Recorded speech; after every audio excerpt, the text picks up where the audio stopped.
Paneer masala butter கரைஞ்சிக்கிட்டு இருக்கு, அருமையாக கரையுதா. இதில் தாமரை சீடும் போட்டிருக்கேன்.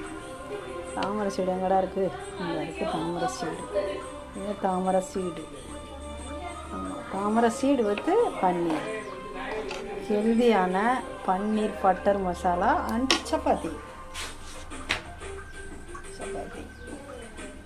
ரெண்டு சப்பாத்தியாக போட்டால் நமக்கு ஈஸியாக போட்டுடலாம். அதனால் ரெண்டு சப்பாத்தி ரெடி ஆயிடுச்சு. அமேசிங்காக இருக்குது. அது முந்திரியெல்லாம் வறுத்து போட்டேன், அதனால் டேஸ்ட்டு சும்மா அமர்கலமாக இருக்குது. அது வேறு எங்கள் பொண்ணு வந்திருக்காங்களா, அதனால் அவங்க எனக்கு ஸ்வீட் நிறையா வேண்டாமா, நார்த் இந்தியன் மாதிரி அப்படின்ட்டா. ஸ்வீட்டு கம்மியாக, கறி மசாலத்தில் கொஞ்சம் தூக்கலாக தெரியுது. சூப்பர் எக்ஸலண்ட்டாக இருக்குது. ஒரு சவுத் இந்தியனும் ஒரு நார்த்